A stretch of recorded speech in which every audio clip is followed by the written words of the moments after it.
بسم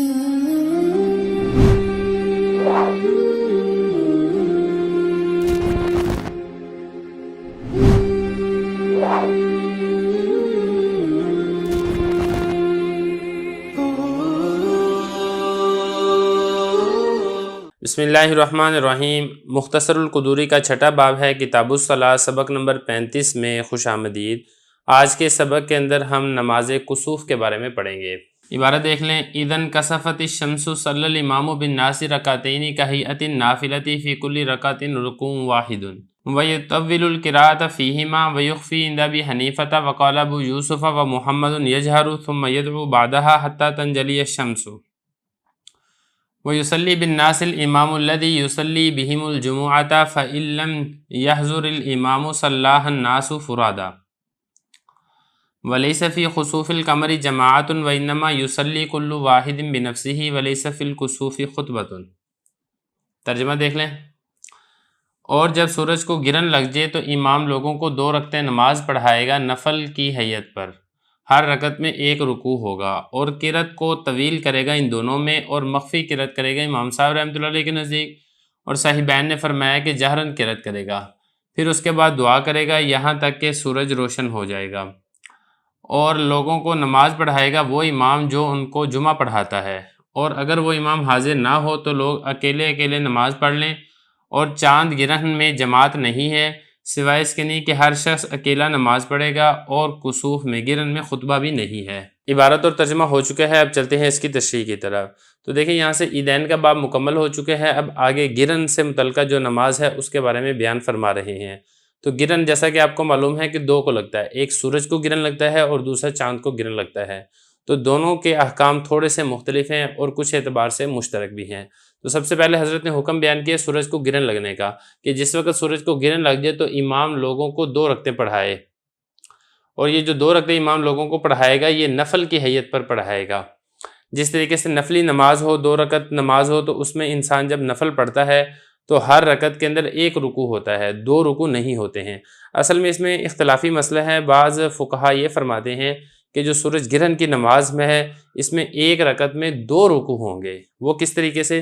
وہ اس طریقے سے کہ آپ نے ایک مرتبہ قیام کیا اور پھر آپ رکوع میں گئے، رکوع میں جانے کے بعد پھر کھڑے ہو گئے، اور کھڑے ہونے کے بعد قیام کیا پھر رکوع میں گئے، تو اس اعتبار سے 2 رکعتوں کے اندر 2 اور 2 4 رکوع بن جائیں گے۔ تو لیکن جو حنفیہ کا مذہب ہے، حنفیہ کا مذہب یہ ہے کہ جس طریقے سے عام نفل کی نماز ہوتی ہے اس میں 1 رکعت میں 1 رکوع ہوتا ہے، تو اسی طریقے سے جو سورج گرہن کی نماز ہے اس میں بھی 1 رکعت میں 1 ہی رکوع ہوگا۔ فرمایا کہ لوگوں کو امام نماز پڑھائے گا 2 رکعتیں نفل کی حیت پر، نفل کے طریقے پر، نفل کی صورت پر، فی کل رکعت رکوع واحد، ہر رکعت کے اندر 1 ہی رکوع ہوگا۔ اور اس کے بعد اگلا مسئلہ بیان فرمایا کہ اس میں قرأت کو طویل کرے گا، امام جو نماز پڑھائے گا سورج گرہن کی لمبی قرأت کرے گا، اور اس کے بعد ویخفی عند ابی حنیفہ، اور یہ جو قرأت لمبی کی جائے گی یہ اونچی آواز سے نہیں کی جائے گی، یہ سرن یعنی آہستہ آواز سے کی جائے گی، لیکن صاحبین فرماتے ہیں کہ نہیں اونچی آواز میں قرأت کی جائے۔ تو بہرحال بہتر تو یہی ہے کہ آہستہ آواز سے قرأت کی جائے، لیکن اگر کوئی صاحبین کے قول کے مطابق اونچی آواز سے قرأت کرنا چاہے تو وہ بھی کر سکتا ہے۔ اور فرمایا صاحبین نے یجہرو، اونچی آواز سے قرأت کرے گا، ثم یدعو بعدها حتی تنجلی الشمس، پھر اس کے بعد دعا کرے گا یہاں تک کہ سورج کا گرہن ختم ہو جائے گا اور سورج خوب روشن ہو جائے گا۔ تو امام لمبی نماز پڑھانے کے بعد پھر لوگوں کو دعا کروائے گا، اور دعا کرتے رہیں اللہ تعالیٰ کے سامنے عاجزی کرتے رہیں، گڑ گڑاتے رہیں، دعا مانگتے رہیں یہاں تک کہ سورج گرہن ختم ہو جائے۔ لیکن اگر سورج گرہن ختم نہیں ہوتا، نماز کا وقت ہو جاتا ہے، کوئی اور نماز کا وقت آ جاتا ہے، تو پھر دعا کو ختم کر کے اس دوسری نماز کے اندر مشغول ہو جانا چاہیے۔ یہ فرمایا یہاں تک کہ سورج خوب روشن ہو جائے۔ اب اس کے بعد اگلا مسئلہ بیان فرمایا کہ یہ کون نماز پڑھائے گا سورج گرہن کی؟ تو فرمایا کہ سورج گرہن کی نماز وہی امام پڑھائے گا جو امام جمعے کی نماز پڑھاتا ہے، یعنی سلطان خود پڑھائے یا سلطان جس کو حکم دے وہ پڑھائے۔ اور اگر کوئی ایسا نہیں ہے، مقتدا نہیں ہے جس کے پیچھے امت اور لوگ متفق ہوں، تو پھر اس لیے بہتر یہ ہے کہ لوگ اپنی اپنی انفرادی طور پہ نماز پڑھ لیں تاکہ فتنہ اور انتشار نہ ہو۔ یہ نہ ہو کہ کچھ لوگ کہیں کہ فلاں کو امام بناؤ اور کچھ لوگ کہیں فلاں کو امام بناؤ، تو اللہ تعالیٰ کے سامنے عاجزی کرنے کے بجائے آپس کے اندر ہی پھوٹ پڑ جائے، تو یہ بہتر اور مناسب نہیں ہے۔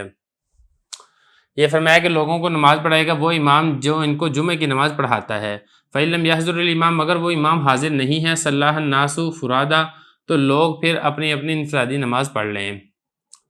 یہ تو ہو گیا سورج گرہن۔ اب جو چاند گرہن ہے اس میں جماعت کے ساتھ نماز نہیں ہے جس طریقے سے سورج گرہن میں نماز ہوتی ہے۔ فرمایا کہ چاند گرہن کے اندر جماعت نہیں ہے، ہر ایک اپنی انفرادی طور پر نماز پڑھے گا۔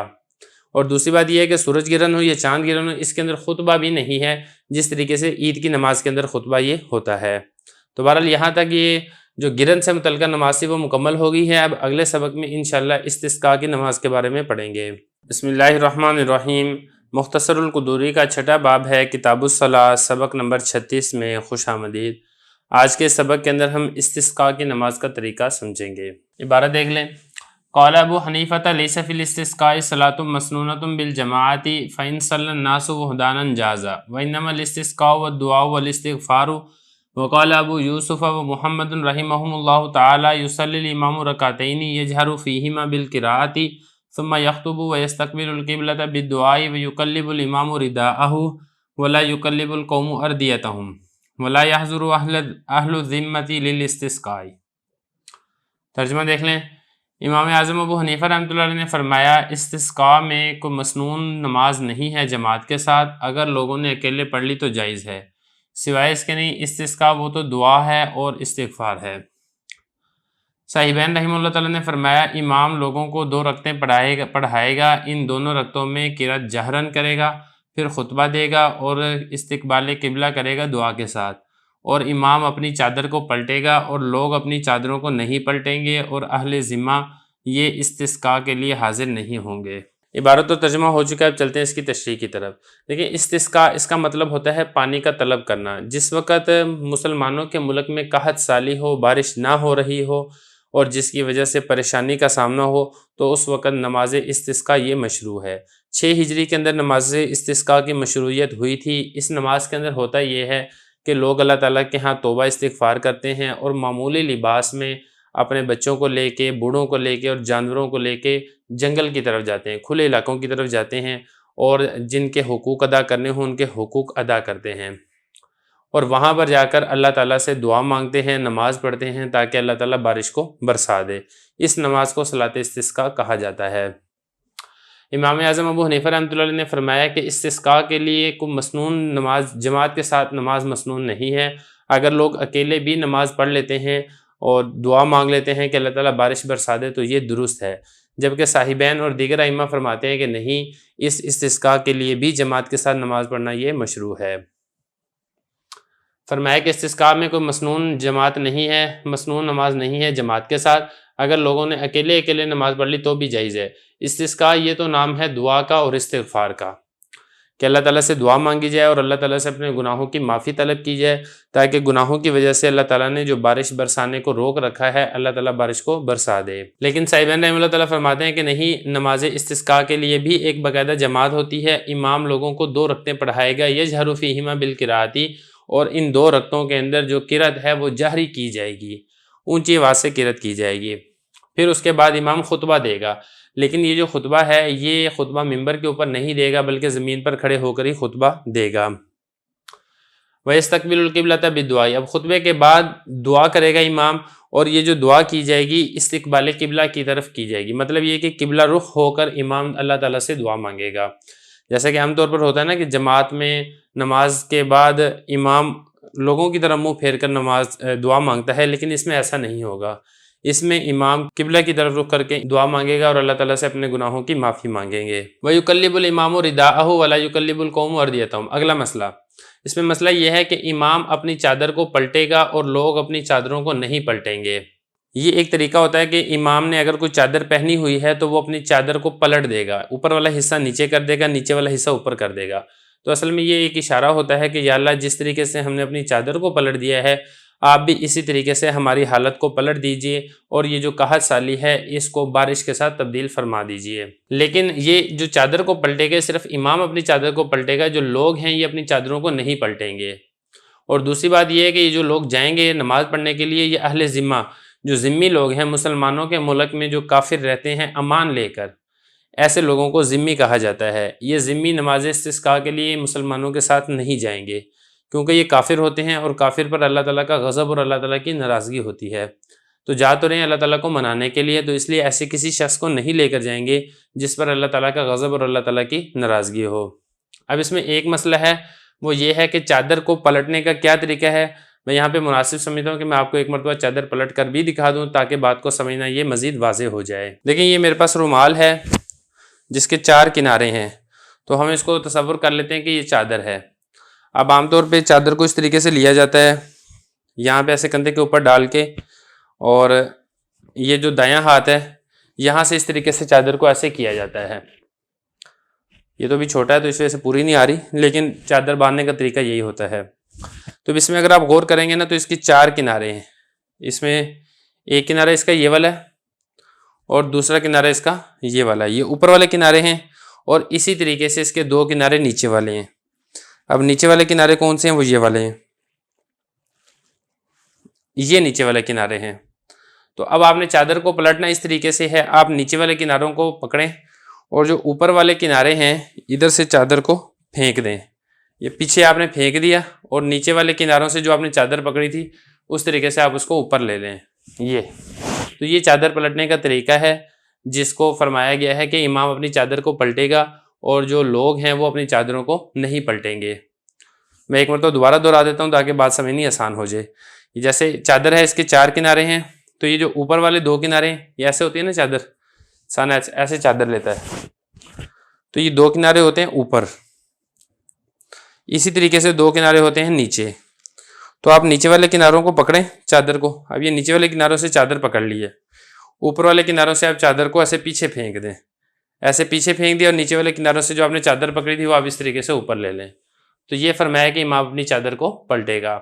تو یہاں تک ہمارے استسقاء سے متعلقہ نماز کا باب بھی مکمل ہو گیا ہے۔ بسم اللہ الرحمن الرحیم۔ مختصر القدوری کا 6واں باب ہے کتاب الصلاۃ، سبق نمبر 37 میں خوش آمدید۔ آج کے سبق کے اندر ہم باب قیام شہر رمضان یہ پڑھیں گے، یعنی اس میں تراویح سے متعلقہ احکام و مسائل بیان کیے جائیں گے۔ یستحب ان یجتمع الناس فی شہر رمضان بعد العشاء فیصلی بہم امامہم 5 ترویحات فی کل ترویحۃ تسلیمتان ویجلس بین کل ترویحتین مقدار ترویحۃ ثم یوتر بہم ولا یصلی الوتر بجماعت فی غیر شہر رمضان۔ ترجمہ دیکھ لیں۔ مستحب ہے کہ لوگ جمع ہوں رمضان کے مہینے میں عشاء کے بعد اور امام نماز پڑھائے ان کو 5 ترویحیں، ہر ترویح میں 2 مرتبہ سلام ہو، اور بیٹھے ہر 2 ترویحوں کے درمیان 1 ترویح کی مقدار،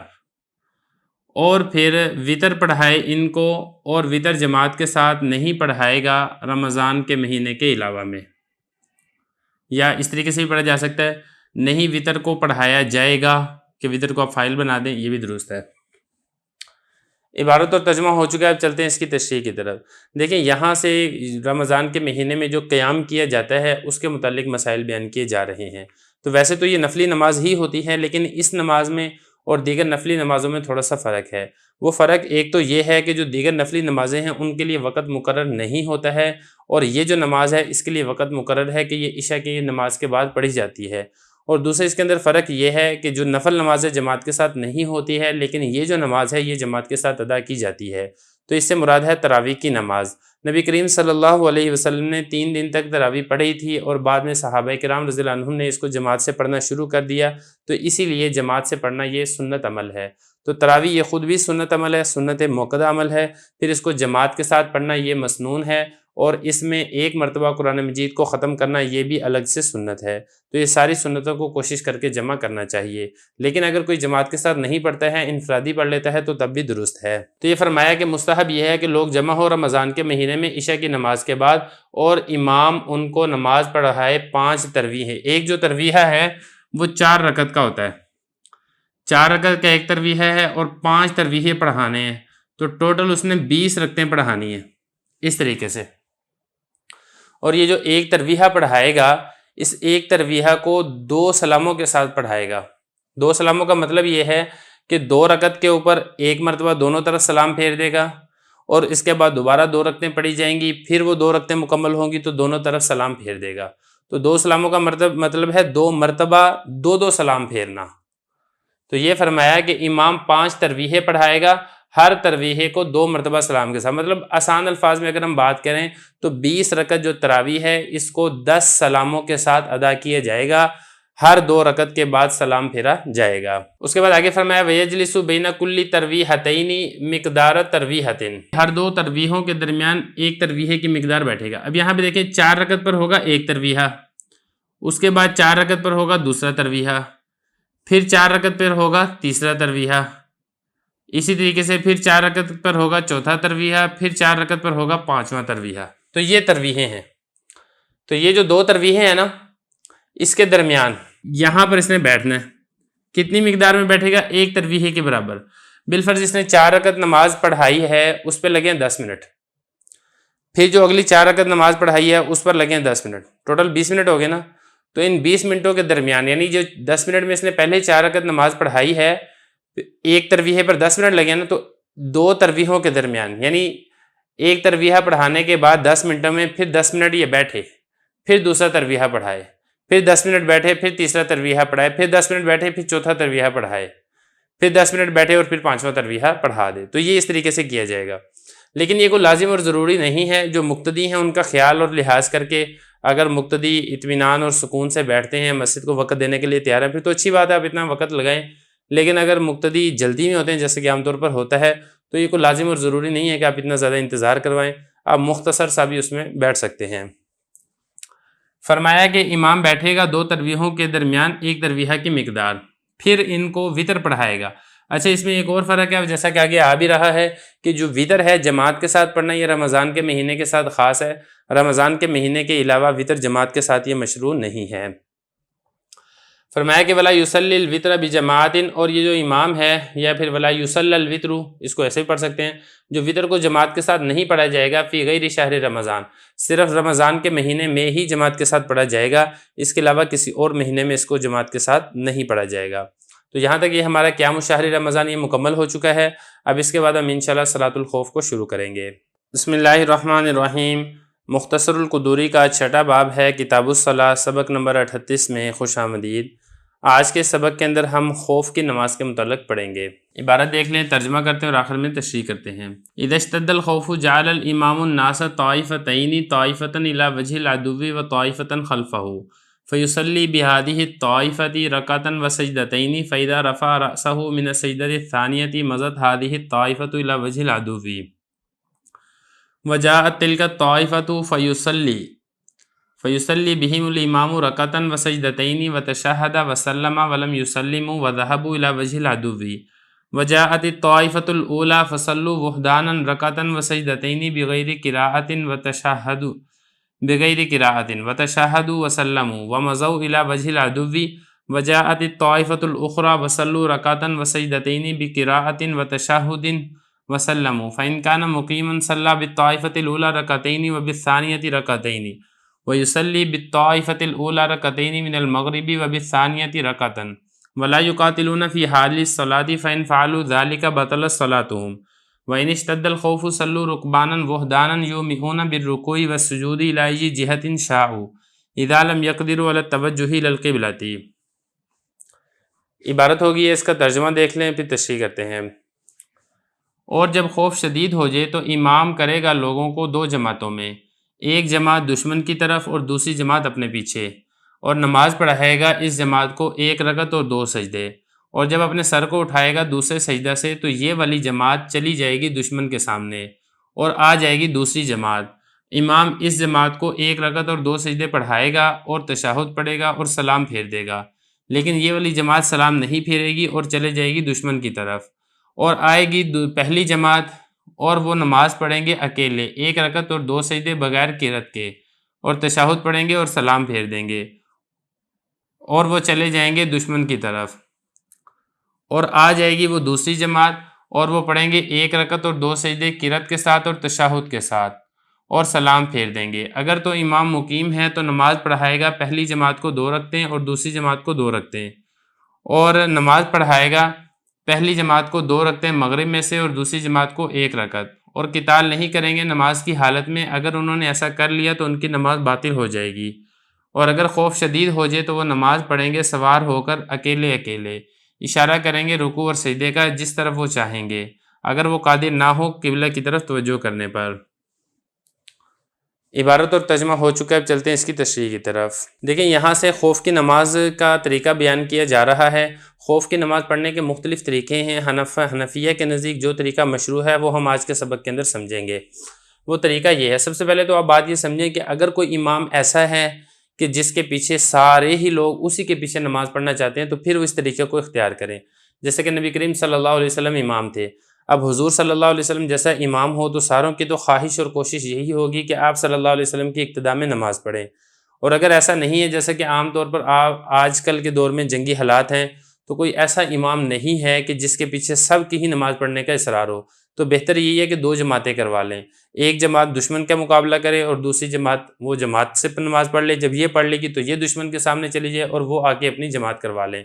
بہرحال اگر تمام کے تمام لوگ ایک ہی امام کے پیچھے نماز پڑھنا چاہتے ہیں تو اس کا کیا طریقہ ہے وہ بتا رہے ہیں۔ حضرت فرما رہے ہیں کہ جب خوف شدید ہو جائے، دشمن کا خوف شدید ہے، اگر سارے کے سارے اکٹھے نماز پڑھتے ہیں تو خوف ہے کہ شاید دشمن حملہ کر دے اور مسلمان مارے جائیں، تو پھر اس میں کیا کرے گا؟ تو امام فرما رہے ہیں کہ امام لوگوں کی 2 جماعتیں کرے، ایک جماعت کو دشمن کے سامنے بھیج دے اور دوسری جماعت کو اپنے پیچھے کھڑا کر لے۔ اب سب سے پہلے اب یہ تصور کریں کہ اب یہ جو ہم نماز پڑھنے لگے ہیں امام کے پیچھے، یہ 2 رکعت والی نماز ہے، اور یہ فجر کی نماز ہے یا پھر یہ ظہر کی نماز ہے اور وہ قصر نماز ہے، یا عصر کی نماز ہے قصر نماز ہے، عشاء کی نماز ہے قصر نماز ہے، بہرحال 2 رکعت والی نماز ہے جو کہ پڑھنے کا طریقہ بتائیں گے۔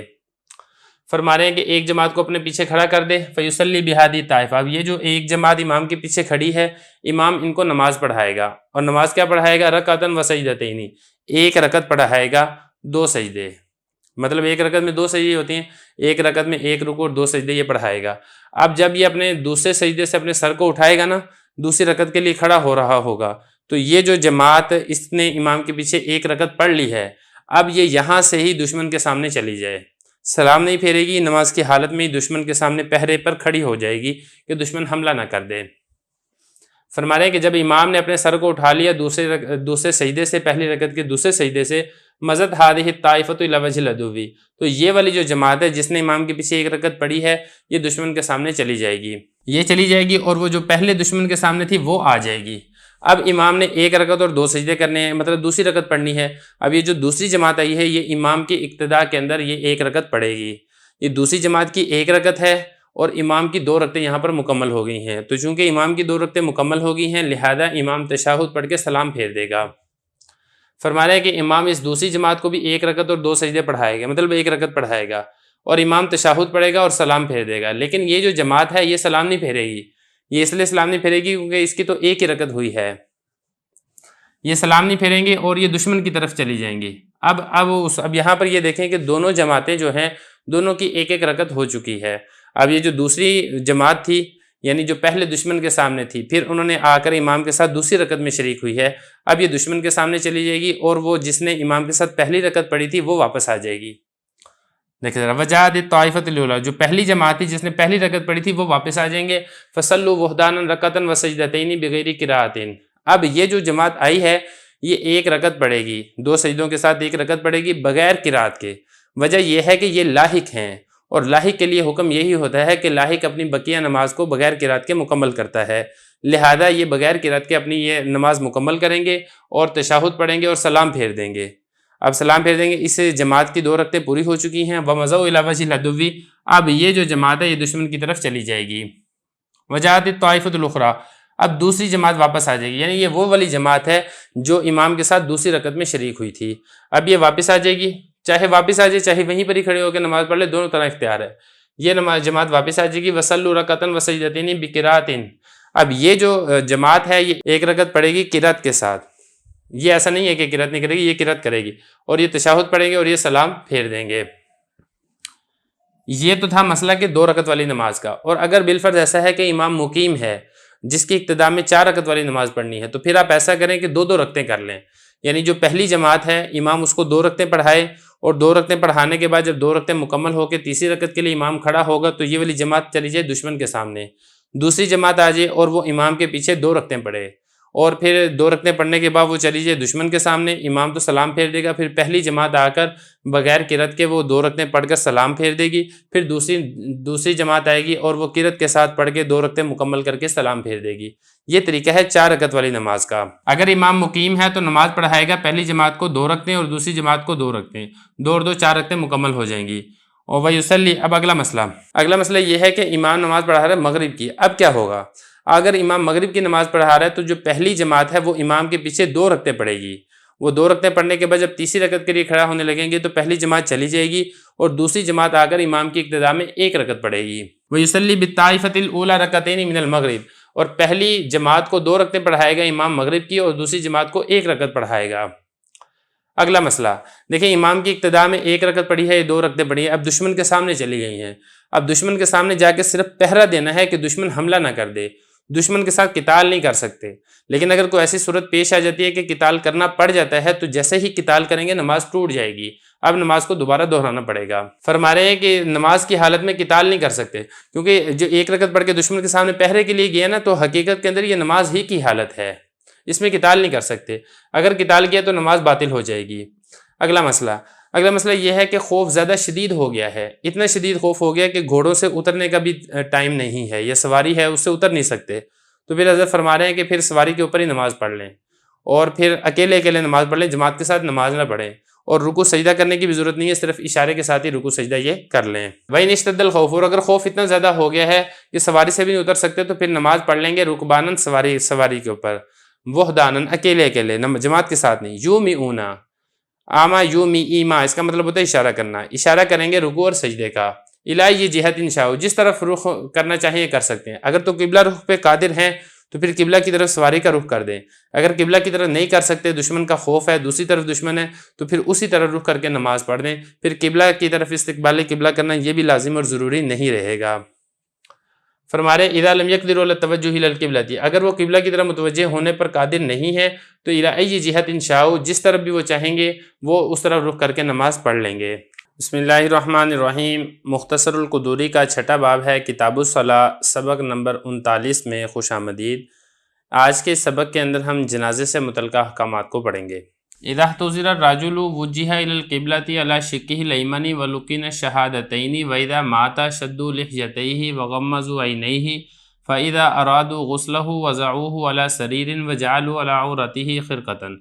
ونزعوا ثيابه ووزعوه ولا يمزمز ولا يستنشق ثم يفيضون الماء عليه ويجمر سريره وترا ويغلى الماء بالسدر او بالحرز فإن لم يكن فالماء القراه ويغسل رأسه ولحيته بالختم ثم يسجع على شقه الأيسر فيغسل بالماء والسدر حتى يرى أن الماء وصل إلى ما يلي التخت منه ثم يسجع على شقه الأيمن فيغسل بالماء حتى يرى أن الماء قد وصل إلى ما يلي التخت منه ثم يجلسه ويسنده إليه ويمسح بطنه مسحا رقيقا فإن خرج منه شيء غسله ولا يعيد غسله۔ اور جب کوئی شخص موت کے قریب ہو جائے تو اس کا چہرہ قبلہ کی طرف کر دو دائیں جانب، اور اس کو شہادتین کی تلقین کرو، اور جب وہ مر جائے تو اس کی داڑھی کو باندھ دو اور اس کی آنکھوں کو بند کر دو، اور جب وہ ارادہ کریں اس کے غسل دینے کا تو اس کو رکھیں گے کسی چارپائی پر اور کر دیں گے اس کے سطر پر کوئی کپڑا، اور اس کے کپڑے اتار لیں گے اور اس کو وضو کروائیں گے، لیکن اس کو کلی نہیں کروائیں گے اور ناک میں پانی نہیں ڈالیں گے، پھر اس پر پانی بہائیں گے اور اس کی چارپائی کو دھونی دیں گے تا قدر، اور پانی کو ابالا جائے گا بیری کے پتوں کے ساتھ یا اشنان بوٹی کے ساتھ، اور اگر یہ نہ ہو تو خالص پانی بھی کافی ہے، اور اس کے سر کو دھویا جائے گا اور اس کی داڑھی کو دھویا جائے گا ختمی بوٹی کے ساتھ، پھر اس کو لٹایا جائے گا اس کے بائیں پہلو پر اور اس پر پانی بہایا جائے گا، پانی اور وہ بیری کے پتوں والا، یہاں تک کہ دیکھا جائے گا کہ پانی واصلہ، یہ واصل ہے، یہاں تک کہ پانی پہنچ جائے گا اس کے نیچے والے تخت تک، پھر اس کو لٹایا جائے گا اس کے دائیں پہلو پر اور پانی کو بہایا جائے گا یہاں تک کہ دیکھ لیا جائے گا کہ پانی اس کے نیچے والے تخت تک پہنچ چکا ہے، پھر اس کو بٹھایا جائے گا اور اس کو ٹیک لگائے گا اپنے ساتھ، اور اس کے پیٹ کو ملے گا،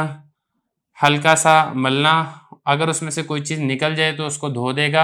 اور اس کے غسل کو دوبارہ نہیں دہرائے گا۔ عبارت اور ترجمہ ہو چکا ہے، اب چلتے ہیں اس کی تشریح کی طرف۔ دیکھیں نماز سے متعلقہ احکامات و مسائل ہم پڑھ چکے ہیں، اب یہاں سے جنازے کو شروع کر رہے ہیں۔ تو نماز جنازہ یہ بھی نماز کی ایک قسم ہے، لیکن نماز جنازہ سے پہلے والے جو حالات ہیں، مثال کے طور پہ آدمی کے اوپر موت طاری ہوتی ہے، پھر آدمی کو غسل دیا جاتا ہے، آدمی کو کفن پہنایا جاتا ہے، پھر اس کی جنازہ پڑھا جاتا ہے، پھر اس کو قبر میں اتارا جاتا ہے، تو یہ ایک ترتیب ہے۔ تو اسی سے متعلقہ احکامات و مسائل کو اسی ترتیب سے ذکر کر رہے ہیں۔ تو سب سے پہلے مسئلہ حضرت نے یہ بیان فرمایا کہ جب کوئی شخص قریب الموت ہو، اس کے اوپر موت کے اثرات طاری ہونے لگ جائیں اور معلوم ہو جائے کہ ابھی یہ مرنے لگا ہے، تو پھر آپ کیا کریں، وہ جہہ القبلہ، اس کا جو چہرہ ہے وہ آپ قبلہ رخ کر دیں، علی شقہ الیمن، دائیں پہلو پر، اس کو دائیں پہلو پر لٹائیں، یعنی جو اس کا دایاں بازو ہے، یہ والا اس کا دایاں بازو ہے، دایاں کندھا ہے، اس پہلو پر لٹا کے اس کا جو چہرہ ہے وہ قبلے کی طرف کر دیں،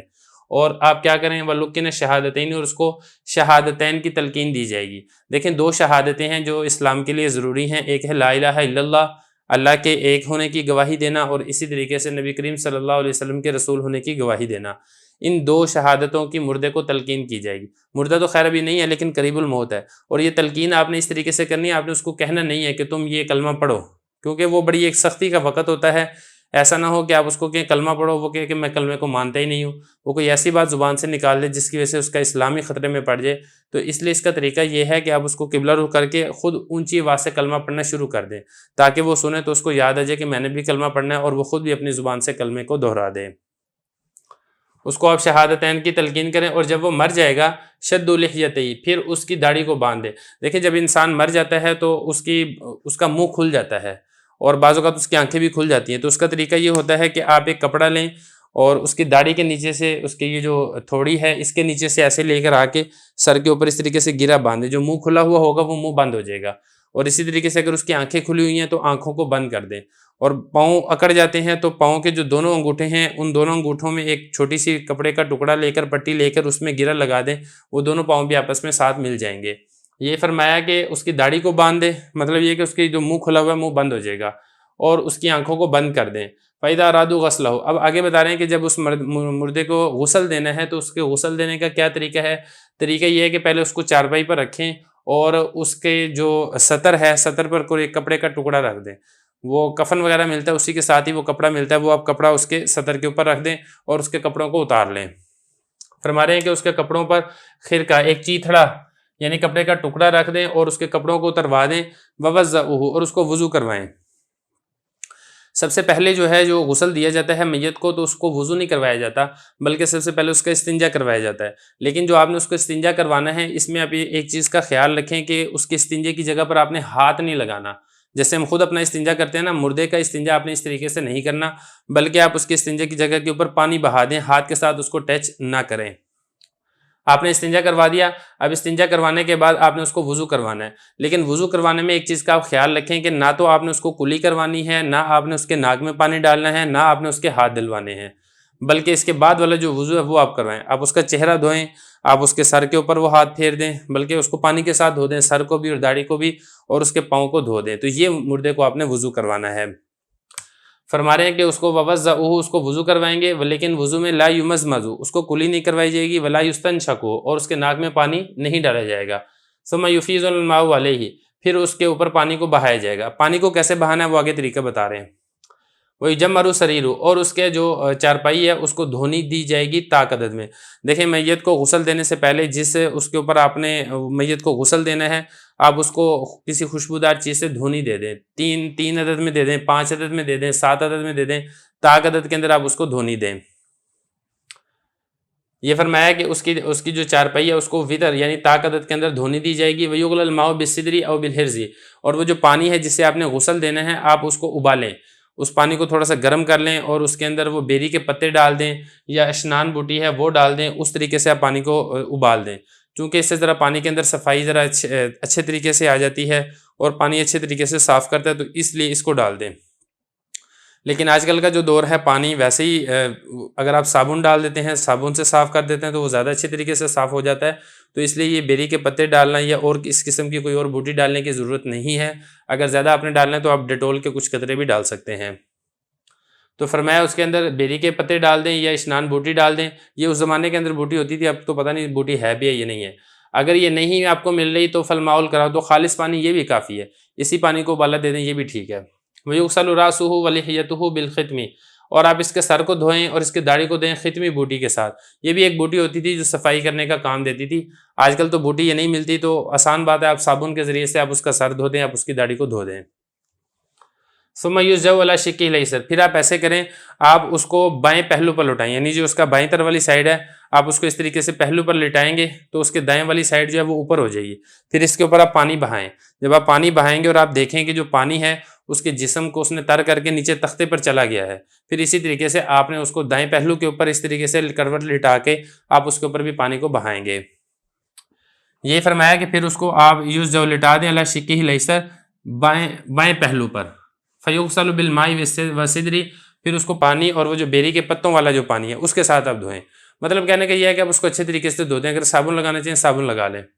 حتیٰ یرا، یہاں تک کہ یہ والی بات دیکھ لی جائے کہ اندر وہاں کے جو پانی ہے واصل علامات یلی التخت منہ، کہ جو پانی نیچے والا جو تخت کے ساتھ اس کے جسم کا حصہ لگا ہوا ہے اس تک پانی پہنچ چکا ہے، مطلب تختے تک پانی پہنچ چکا ہے۔ پھر اسی طریقے سے اس کو دائیں پہلو پر لٹائیں اور اسی طریقے سے پانی کے ذریعے سے اس کو دھوئیں، یہاں تک کہ یہ والی بات نظر آ جائے کہ جو پانی ہے وہ اس کے نیچے والا جو تخت کے ساتھ اس کے جسم کا حصہ ملا ہوا ہے وہاں تک پانی پہنچ چکا ہے۔ اسی طریقے سے آپ دوسرے پہلو پر بھی اس کو دھو دیں۔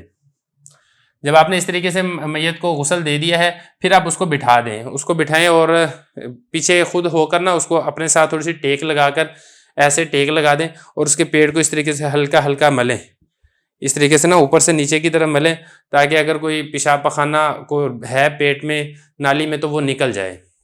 فرما رہے ہیں پھر اس کو بٹھائیں اور اپنے ساتھ اس کو ٹیک لگا دیں اور اس کے پیٹ کا مسح کریں، مطلب ہلکا ہلکا ہاتھ پھیریں، مسحن رقیقاً، ہلکا ہلکا، یہ نہیں کہ بہت زور زور سے دبانا ہے، ایسے نہیں کرنا۔ فَإِنْ خَرَجَ مِنْهُ شَيْءٌ، اگر تو کوئی چیز نکلتی ہے، پیشاب پخانہ نکلتا ہے تو دھو دیں، اور اگر نہیں نکلتا تو ٹھیک ہے، لیکن اگر اس کا پیشاب پخانہ نکلا بھی ہے تو اس کا مطلب یہ نہیں ہے کہ اس کا غسل ختم ہو گیا ہے، اس کے غسل کو دہرانے کی ضرورت نہیں ہے، غسل وہ مکمل ہے۔ تو بہرحال یہ کچھ مسائل ہم نے پڑھ لیے ہیں، باقی مسئلے ہم انشاءاللہ اگلے سبق کے اندر پڑھیں گے۔ بسم اللہ الرحمن الرحیم۔ مختصر القدوری کے چھٹا باب ہے کتاب الصلاۃ، سبق نمبر 40 میں خوش آمدید۔ آج کے سبق کے اندر ہم میت کو کفن دینے کا طریقہ پڑھیں گے۔ عبارت دیکھ لیں، ترجمہ کرتے ہیں اور آخر میں اس کی تشریح کرتے ہیں۔ ثم ينشفه في ثوب ويدرج في أكفانه ويجعل الحنوط على رأسه ولحيته والكافور على مساجده وسنة يكفن الرجل في 3 أثواب إزار وقميص ولفافة فإن اقتصروا على ثوبين جاز وإذا أرادوا لف اللفافة عليه ابتدوا بالجانب الأيسر فألقوه عليه ثم بالأيمن فإن خافوا أن ينتشر الكفن عنه عقدوه وتكفن المرأة في 5 أثواب إزار وقميص وخمار وخرقة تربط بها ثدياها ولفافة فإن اقتصروا على 3 أثواب جاز ويكون الخمار فوق القميص تحت اللفافة ويجعل شعرها على صدرها ولا يسره شعر الميت ولا لحيته ولا يقص ظفره ولا يقص شعره وتجمر الاکفان قبل ان يدرج فيها وترا، پھر اس میت کو صاف کر دے گا کسی کپڑے میں اور اس کو رکھے گا کفن میں اور لگا دے گا حنوط خوشبو کو اس کے سر پر اور اس کی داڑھی پر اور کافور خوشبو کو اس کے سجدہ کرنے کی جگہوں پر۔ اور سنت یہ ہے کہ مرد کو کفن دیا جائے گا 3 کپڑوں میں، ایک تہبند میں اور ایک قمیض میں اور ایک لفافے میں، اور اگر وہ اکتفا کر لیں 2 کپڑوں پر تو بھی جائز ہے، اور جب وہ ارادہ کریں گے لفافے کو باندھنے کا اس پر تو ابتدا کریں گے بائیں جانب سے اور ڈال دیں گے اس کو اس پر، پھر دائیں جانب سے، اور اگر یہ خوف ہو کہ کفن کھل جائے گا اس سے تو اس کو گرہ لگا دیں گے۔ اور عورت کو کفن دیا جائے گا 5 کپڑوں میں، تہبند میں اور قمیض میں اور چادر میں اور کپڑے میں، جس سے باندھے جائیں گے اس کے دونوں پستانوں کو، اور لفافے میں، اور اگر وہ اکتفا کر لیں 3 کپڑوں پر تو جائز ہے، اور وہ کریں گے دوپٹے کو قمیض کے اوپر لفافے سے نیچے اور ڈال دیں گے اس عورت کے بالوں کو اس کے سینے پر، اور میت کے بالوں کو کنگھی نہیں کی جائے گی اور نہ ہی داڑھی کو،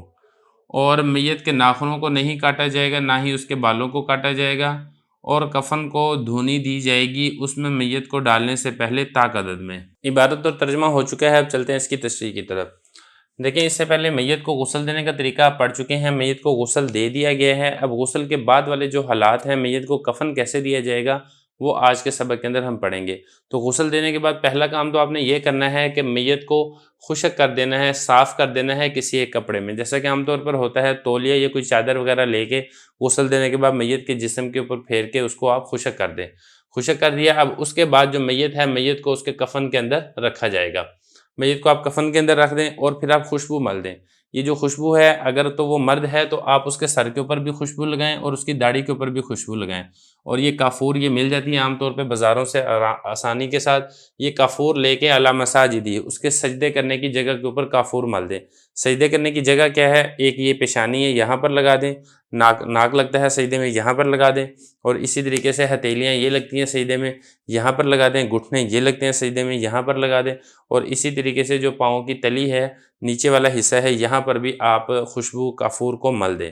تو یہ والی جگہ ہے جہاں پر کافور کو ملا جائے گا۔ اب یہاں سے آگے میت کو کفن دینے کا طریقہ بتایا جا رہا ہے کہ میت کو اگر آپ نے کفن دینا ہے تو سنت یہ ہے کہ میت کو 3 کپڑوں کے اندر کفن دیا جائے، یہ تب جب کہ میت مرد کی ہو۔ وہ دیکھیں ذرا کیا ہے،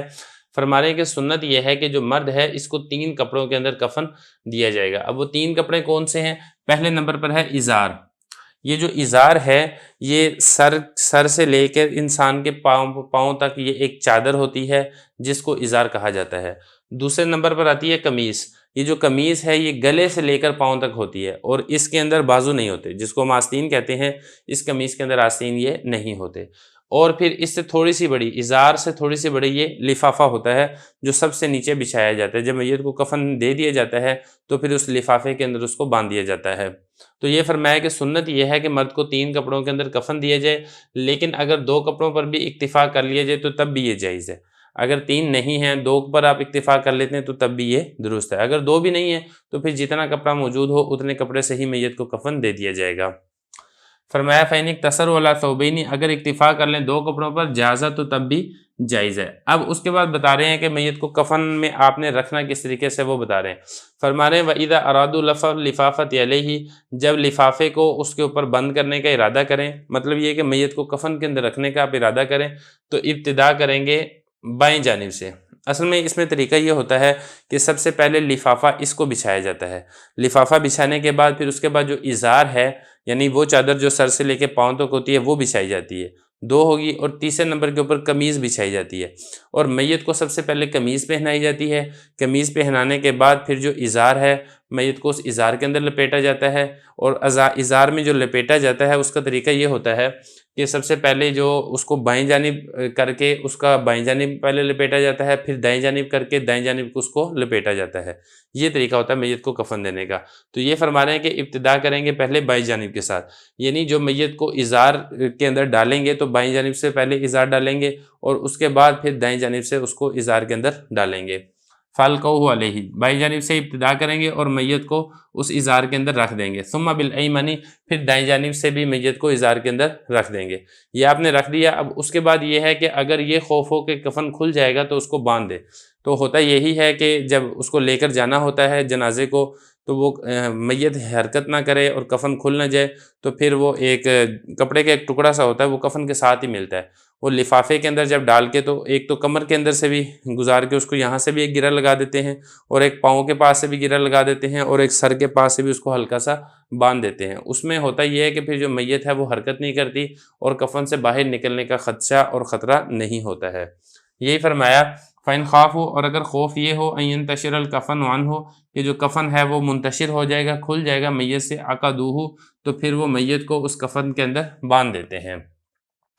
یہاں تک تو تھا مرد کو کفن دینے کا طریقہ۔ وَتُكَفَّنُ الْمَرْأَةُ فِي 5 أَثْوَابٍ، یہاں سے عورت کو کفن دینے کا طریقہ بیان کیا جا رہا ہے۔ فرما رہے ہیں کہ عورت کو جو کفن دیا جائے گا وہ سنت یہ ہے کہ عورت کو 5 کپڑوں کے اندر کفن دیا جائے گا۔ اب وہ 5 کپڑے کون سے وہ بتا رہے ہیں۔ پہلے نمبر پر ہے ازار۔ ازار وہی والا ہے جو مرد والا ازار ہے، جیسا کہ میں نے بتایا تھا کہ سر سے لے کے پاؤں تک ایک چادر نما ایک چیز ہوتی ہے، تہبند ہوتا ہے، جس کو ازار کہا جاتا ہے۔ تو ایک تو ازار ہے، دوسری اس میں قمیص ہے۔ قمیص ویسے ہی ہے جیسے کہ مرد کی قمیص ہے، یعنی گلے سے لے کر یہ پاؤں تک یہ قمیص ہوتی ہے۔ یہ 2 کپڑے ہو گئے۔ اور تیسرے نمبر پر ہے خمار۔ خمار یہ ایک چادر کو کہتے ہیں، دوپٹے کو کہتے ہیں۔ یہ جو چادر ہے یہ ازار سے 1 ہاتھ یہ بڑی ہوتی ہے۔ اور اسی طریقے سے ایک اور کپڑا ہوتا ہے خرقہ۔ یہ جو خرقہ کپڑا ہوتا ہے یہ اس کے ذریعے سے جو میت کے جو پستان ہیں اس کے اوپر اس کو رکھا جاتا ہے اور پستانوں کو اس کپڑے کے ساتھ باندھا جاتا ہے، اور ایک لفافہ ہے جو کہ مرد کے اوپر بھی میں آپ کو بتا چکا ہوں۔ تو یہ کل 5 کپڑے ہیں جن کے اندر میت کو کفن دیا جائے گا، اور سنت کفن یہ والا ہے۔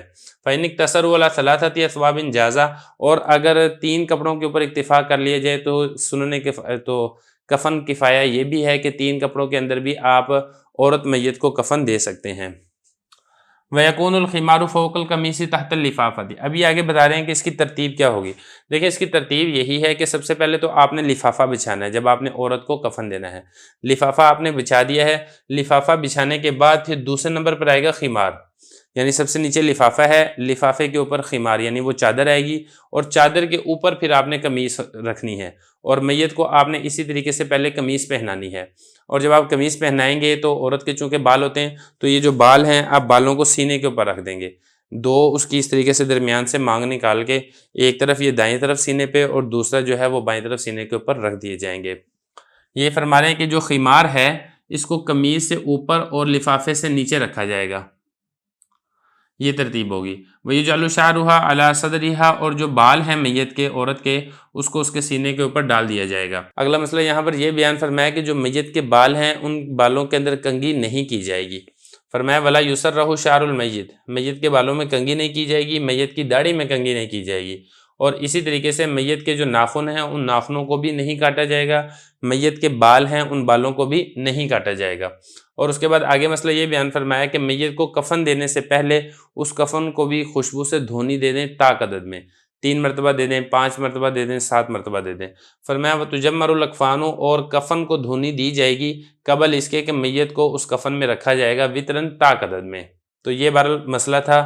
جس طریقے سے آپ نے میت کو کفن دینا ہے۔ اب اس کے بعد ہم انشاءاللہ پڑھیں گے کہ میت پر نماز جنازہ کس طریقے سے پڑھی جائے گی۔ بسم اللہ الرحمن الرحیم۔ مختصر القدوری کا 6واں باب ہے، کتاب الصلاۃ، سبق نمبر 41 میں خوش آمدید۔ آج کے سبق کے اندر ہم نماز جنازہ کا طریقہ پڑھیں گے۔ فَإِذَا فَرَغُوا مِنْهُ صَلُّوا عَلَيْهِ وَأُولَى النَّاسِ بِالْإِمَامَةِ عَلَيْهِ السُّلْطَانُ إِنْ حَضَرَ فَإِنْ لَمْ يَحْضُرْ فَيُسْتَحَبُّ تَقْدِيمُ إِمَامِ الْحَيِّ ثُمَّ الْوَلِيِّ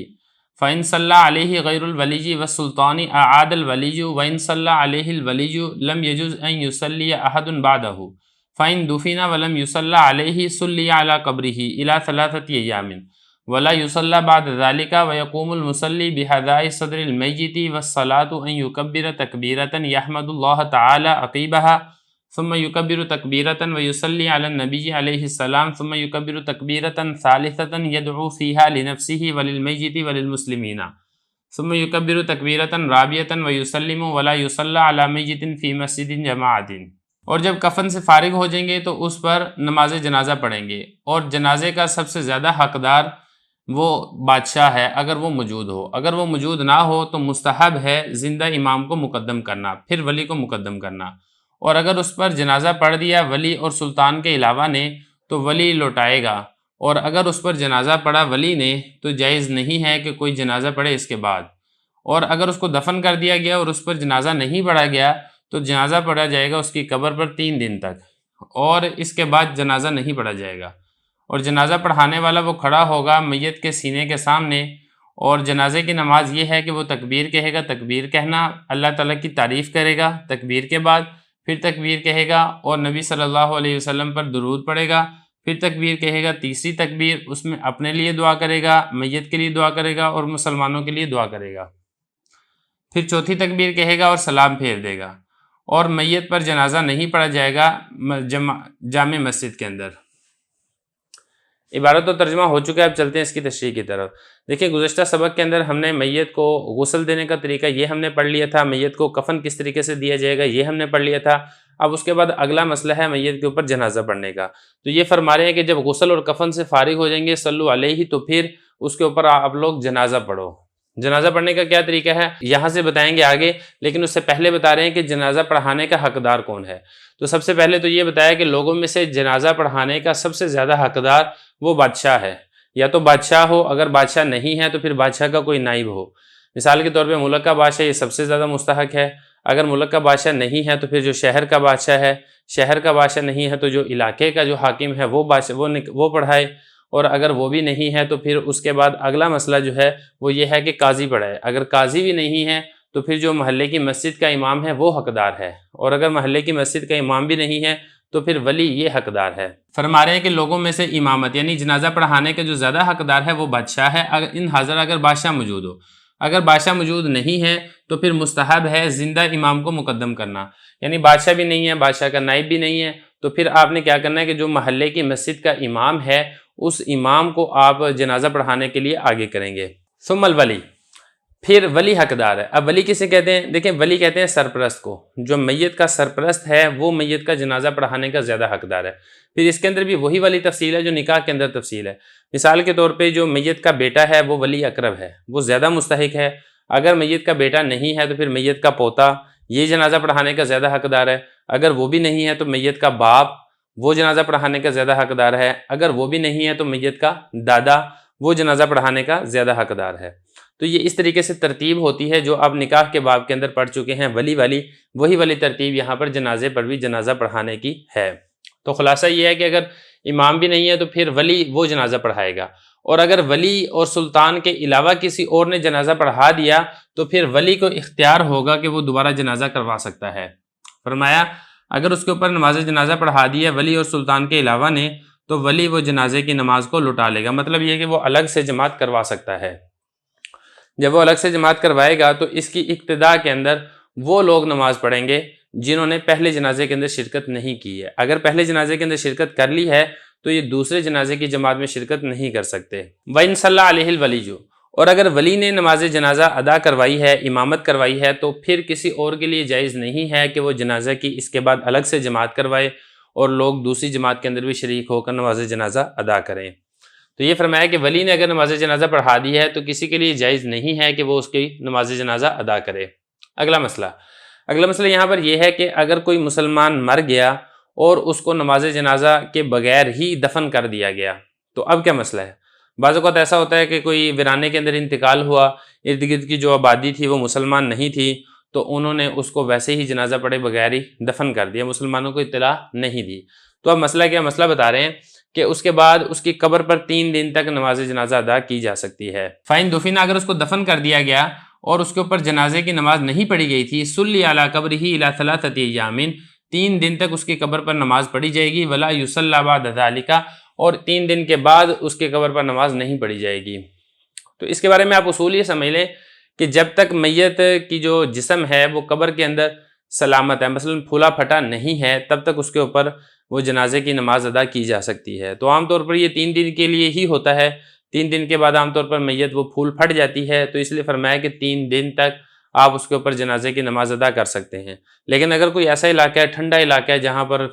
عرصہ دراز تک میت کا جسم پھولا پھٹتا نہیں ہے تو اس کے بعد بھی وہاں پر نماز جنازہ ادا کی جا سکتی ہے۔ اور اگر کوئی بہت زیادہ گرم علاقہ ہے جہاں پر 1 دن میں 2 دن میں ہی میت کے پھولنے پھٹنے کا خدشہ ہو تو پھر اس وقت تک تو کی جا سکتی ہے، اس کے بعد ادا نہیں کی جا سکتی۔ وَيَقُومُ الْمُصَلِّي، یہاں سے آگے جنازہ پڑھنے کا طریقہ بتا رہے ہیں۔ جنازہ پڑھنے کا طریقہ یہ ہے کہ جو میت ہے، میت کا سینہ ہے، امام میت کے سینے کے بالکل سامنے کھڑا ہوگا اور جنازے کی نماز ادا کرے گا، چاہے وہ میت مرد کی ہو چاہے وہ میت عورت کی ہو۔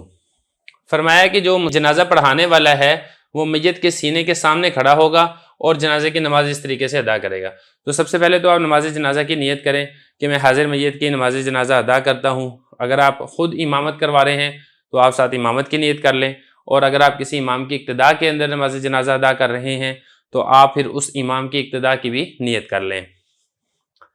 اب اس میں ہوتا کیا ہے، اب اس کے بعد آگے نماز جنازہ کا طریقہ بتا رہے ہیں۔ وَالصَّلَاةُ، جو جنازے کی نماز ہے وہ یہ ہے کہ امام ایک مرتبہ تکبیر کہے گا، یحمد اللہ تعالیٰ عقیبہا، اس تکبیر کہنے کے بعد اللہ تعالیٰ کی حمد کرے گا، جیسا کہ عام طور پہ ہوتا ہے سبحانک اللہم وبحمدک وتبارک اسمک وتعالی جدک ولا الہ غیرک، اور بعض جگہوں پہ اس چیز کا بھی اضافہ ہے وجل ثناؤک ولا الہ غیرک۔ تو امام نے اونچی آواز سے تکبیر کہنی ہے اور امام نے ہاتھ اٹھانے ہیں۔ آپ اگر امام کی ابتداء میں نماز پڑھ رہے ہیں آپ بھی تکبیر کہیں، ہاتھ اٹھائیں اور ہاتھوں کو باندھیں اور ثنا پڑھیں۔ ثم یکبر تکبیرۃ ویصلی علی النبی علیہ السلام، پھر امام دوسری تکبیر کہے گا اور نبی کریم صلی اللہ علیہ وسلم پر درود و سلام پیش کرے گا۔ تو یہاں پر اب بہتر یہی ہے کہ نماز والا آپ درود ابراہیمی پڑھیں، اور ایک چیز کا آپ نے اور خیال رکھنا ہے کہ جو رفع یدین کرنا ہے امام نے بھی اور مقتدیوں نے بھی وہ صرف پہلی تکبیر کے وقت کرنا ہے، جو باقی تکبیر ہوں گی اس میں رفع یدین نہیں کرنا، صرف زبان سے آپ اللہ اکبر ادا کریں گے۔ فرمایا کہ نبی کریم صلی اللہ علیہ وسلم پر درود و سلام پڑے گا، ثم یکبر تکبیرۃ ثالثۃ، پھر امام تیسری تکبیر کہے گا، اور یہاں پر بھی صرف تکبیر کہی جائے گی لیکن رفع یدین نہیں کیا جائے گا۔ یدعو فیہا لنفسہ وللمیت وللمسلمین، یہ جو تیسری تکبیر ہے اس کے بعد جو جنازے کی دعا ہے وہ پڑھیں گے، اللہم اغفر لحینا وغیرہ، یہ جو مکمل دعا ہے احادیث کے اندر مختلف قسم کی دعائیں مذکور ہیں، اگر ہو سکے تو آپ ساری دعائیں پڑھ لیں، اگر ساری دعائیں پڑھنی مشکل ہو تو جو مشہور دعا ہے اللہم اغفر لحینا ومیتنا وشاہدنا وغائبنا، یہ والی دعا تو پڑھ ہی لینی چاہیے۔ تو یہ فرمایا کہ اس میں جو تیسری تکبیر ہے اس کے بعد امام اپنے لیے دعا کرے گا، میت کے لیے دعا کرے گا اور مسلمانوں کے لیے دعا کرے گا۔ اسی طریقے سے جو پیچھے جنازہ پڑھنے والے ہیں وہ بھی اپنے لیے دعا کریں گے اور اسی طریقے سے میت کے لیے اور مسلمانوں کے لیے دعا کریں گے۔ ثم یکبر تکبیرۃ رابعۃ، پھر امام چوتھی تکبیر کہے گا اور سلام پھیر دے گا، لیکن یہ جو چوتھی تکبیر کے بعد آپ نے سلام پھیرنا ہے اس میں طریقہ یہ ہے کہ آپ چوتھی تکبیر کہیں، ایک طرف سلام پھیریں، سلام پھیرنے کے بعد آپ ہاتھوں کو چھوڑ دیں، پھر دوسری طرف آپ سلام پھیریں گے، تو اس طریقے سے یہ جنازہ مکمل ہو جائے گا۔ آگے مسئلہ بیان فرمایا کہ جو میت ہے، میت پر جامع مسجد کے اندر جنازہ نہیں پڑھا جائے گا، تو مسجد کے اندر جنازہ رکھنا اور اس کے اندر امامت کروانا جنازے کی یہ مکروہ عمل ہے، اور اگر جنازہ آپ نے مسجد سے باہر رکھا ہوا ہے اور مسجد کے اندر اگر امام اور مقتدی کھڑے ہیں تو یہ بھی مکروہ عمل ہے۔ اور اسی طریقے سے اگر کچھ نمازی مسجد سے باہر ہیں اور کچھ نمازی مسجد کے اندر ہیں تو پھر جو باہر ہیں ان کی نماز تو درست ہے، لیکن جو مسجد کے اندر جنازہ پڑھ رہے ہیں تو ان کی نماز مکروہ ہے۔ لیکن یہ اس وقت ہے جب کوئی مجبوری نہ ہو، اگر کوئی مجبوری ہے، جگہ کی تنگی ہے، جیسے کہ بعضوں کا جنازے بہت بڑے ہوتے ہیں، جگہ نہیں ہوتی، تو اس لیے مجبوری کے وقت کچھ افراد مسجد کے اندر بھی کھڑے ہو جاتے ہیں، تو ایسی صورت کے اندر یہ مکروہ نہیں ہوگا۔ بسم اللہ الرحمن الرحیم۔ مختصر القدوری کا چھٹا باب ہے کتاب الصلاۃ، سبق نمبر 42 میں خوش آمدید۔ آج کے سبق کے اندر ہم میت کو قبر میں اتارنے کا طریقہ پڑھیں گے۔ عبارت دیکھ لیں، ترجمہ کرتے ہیں اور آخر میں تشریح کرتے ہیں۔ فَإِذَا حَمَلُوهُ عَلَى سَرِيرِهِ أَخَذُوا بِقَوَائِمِهِ الْأَرْبَعِ وَيَمْشُونَ بِهِ مُسْرِعِينَ دُونَ الْخَبَبِ فَإِذَا بَلَغُوا إِلَى قَبْرِهِ كُرِهَ لِلنَّاسِ أَن يَجْلِسُوا قَبْلَ أَن يُوضَعَ مِنْ أَعْنَاقِ الرِّجَالِ وَيُحْفَرُ الْقَبْرُ وَيُلْحَدُ وَيُدْخَلُ الْمَيِّتُ مِمَّا يَلِي الْقِبْلَةَ فَإِذَا وُضِعَ فِي لَحْدِهِ قَالَ الَّذِي يَزْرَعُهُ بِسْمِ اللَّهِ وَعَلَى مِلَّةِ رَسُولِ اللَّهِ وَيُوَجِّهُهُ إِلَى الْقِبْلَةِ وَيُحَلُّ الْعُقْدَةُ وَيُسَوَّى اللَّبِنُ عَلَى اللَّحْدِ وَيُكْرَهُ الْآجُرُّ وَالْخَشَبُ وَلَا بَأْسَ بِالْقَصَبِ ثُمَّ يُحَالُ التُّرَابُ عَلَيْهِ وَيُسَلَّمُ الْقَبْرُ وَلَا يُسَطَّحُ وَمَنِ اسْتَحَلَّ بَعْدَ الْوِلَادَةِ سُمِّيَ وَغُسِلَ وَصُلِّيَ عَلَيْهِ وَإِن لَّمْ يَسْتَحِلَّ أُدْرِجَ فِي خِرْقَةٍ وَدُفِنَ وَلَمْ يُصَلَّ عَلَيْهِ۔ عبارت ہوگی، اس کا ترجمہ دیکھ لیں پھر تشریح کرتے ہیں۔ اور جب وہ اس کو رکھیں گے چارپائی پر تو اس کو پکڑیں گے اس کے چاروں چارپائی کے ساتھ اور اس کو لے کر چلیں گے جلدی کے ساتھ، نہ کہ بھاگتے ہوئے، اور جب وہ پہنچیں گے قبر تک تو ناپسند ہے لوگوں کے لیے کہ وہ بیٹھ جائیں میت کو لوگوں کی گردنوں سے اتارنے سے پہلے، اور قبر کو کھودا جائے گا اور اس کو لحد بنایا جائے گا اور میت کو داخل کیا جائے گا اس طرف سے جو قبلہ کی جانب ملی ہوئی ہے، اور جب اس کو اس کی لحد یعنی قبر میں رکھا جائے گا تو رکھنے والا یہ کہے گا بسم اللہ وعلی ملت رسول اللہ، اور وہ میت کو قبلہ کی جانب کر دے گا اور گرہ کو کھول دے گا اور کچی اینٹوں کو برابر کر دے گا قبر پر، اور مکروہ ہے پکی اینٹیں اور لکڑی، اور کوئی حرج نہیں ہے بانس میں۔ پھر مٹی کو ڈالا جائے گا اس قبر پر اور قبر کو کوہان نما بنایا جائے گا اور اس کو چکور نہیں بنایا جائے گا، اور جو شخص چیخا ہو پیدائش کے بعد تو اس کا نام رکھا جائے گا، اس کو غسل دیا جائے گا اور اس پر جنازہ پڑھا جائے گا، اور جو نہیں چیخا تو اس کو ایک کپڑے میں لپیٹ دیا جائے گا اور اس کو دفن کر دیا جائے گا اور اس پر جنازہ نہیں پڑھا جائے گا۔ عبارت اور ترجمہ ہو چکا ہے، اب چلتے ہیں اس کی تشریح کی طرف۔ تو دیکھیں یہاں سے اس سے پہلے جنازے کا طریقہ تھا وہ ہم مکمل پڑھ چکے ہیں، اب جب جنازہ ادا ہو گیا ہے اب میت کو لے کر جانا ہے قبر میں دفنانے کی طرف، تو وہ طریقہ بتا رہے ہیں کہ میت کو چارپائی کے اوپر رکھا ہوا ہے، اب اس کے جو چاروں پائے ہیں یعنی جو اس کی جو چار ٹانگیں ہوتی ہیں اس چاروں ٹانگوں سے اٹھائیں گے اور لے کر پھر آپ قبر کی طرف جائیں گے۔ فرما رہے ہیں کہ اس کے جو قوائم اربع، قوائم مطلب ہوتا ہے قائم کی یہ جمع ہے کھڑے ہونے والی چیز، تو جس کے اوپر وہ چارپائی کھڑی ہوتی ہے، مطلب اس کی جو چار ٹانگیں ہیں اس چار ٹانگوں سے پکڑیں گے اس کو اور اس کو لے کر جائیں گے۔ وَيَمْشُونَ بِهِ مُسْرِعِينَ، اور جلدی سے لے کر جائیں گے، یعنی تھوڑی سی جو رفتار ہے وہ تیز ہو، لیکن اتنی تیز نہ ہو کہ آپ دوڑ کر جائیں، ایسا کرنا ناپسند ہے۔ فرما رہے ہیں وَيَمْشُونَ بِهِ مُسْرِعِينَ، اور اس کو لے کر جائیں گے مسرعین جلدی کے ساتھ، دون الخبابی بھاگتے ہوئے لے کر نہیں جانا۔ اب اس کے بعد جب قبر تک پہنچیں گے فَإِذَا بَلَغُوا إِلَىٰ قَبْرِهِ، جب اس کی قبر تک پہنچیں گے تو ناپسند ہے لوگوں کے لیے کہ وہ بیٹھ جائیں اس میت کو لوگوں کی گردنوں سے اتارنے سے پہلے، مثلا چونکہ وہ جنازہ اٹھایا ہوتا ہے چارپائی کے اوپر، اب اس کو اتارنے سے پہلے، ان جنازے کو نیچے زمین پر رکھنے سے پہلے چارپائی کو لوگوں کا بیٹھنا یہ ناپسند ہے۔ یہ صرف حنفیہ کے نزدیک ہے، ائمہ ثلاثہ کے نزدیک لوگ اس سے پہلے بھی بیٹھ سکتے ہیں۔ فرما رہے ہیں کہ ناپسند ہے کہ لوگ بیٹھ جائیں قبل اس کے کہ جو مرد ہیں ان کی گردنوں سے جنازے کو اتارا جائے، جنازے کی چارپائی کو، اور قبر کو کھودا جائے گا اور اس کو لحد بنایا جائے گا۔ اس کو تھوڑا سا سمجھ لیں۔ دیکھیں قبر کی دو قسمیں ہیں، ایک ہے لحد اور دوسری ہے شک۔ شک یہ وہی والی قبر ہے جو کہ ہمارے ہاں رواج ہے کہ قبر کو سیدھا چوڑا اس طریقے سے کھودا جاتا ہے اور اندر ایک گڑھا ہوتا ہے جس میں میت کو رکھ دیا جاتا ہے۔ لیکن جو دوسری قبر ہے جس کو لحد کہا گیا ہے یہ زیادہ پسندیدہ ہے۔ لحد یہ کہتے ہیں بغلی قبر کو، مطلب ایک گڑھا کھود کے اس کے اندر سے سائڈ سے ایک گڑھا کھودا جاتا ہے اور میت کو اس کے بغل کے اندر داخل کیا جاتا ہے، لیکن یہ اس جگہ پر ہے جہاں پر مٹی نرم نہ ہو، نرم اور بھربھری نہ ہو، کہ اگر آپ اس سے بغلی قبر کھودتے ہیں تو اوپر والی مٹی نیچے نہیں گرتی ہے، تو پھر تو مستحب یہی ہے کہ آپ بغلی قبر کھودیں۔ لیکن اگر مٹی نرم ہے، بھربھری ہے اور اس میں یہ خدشہ ہے کہ قبر بیٹھ جائے گی، تو پھر جو ہماری طرح کا رواج ہے اسی طریقے سے جو عام قبر ہے یہ کھودی جا سکتی ہے۔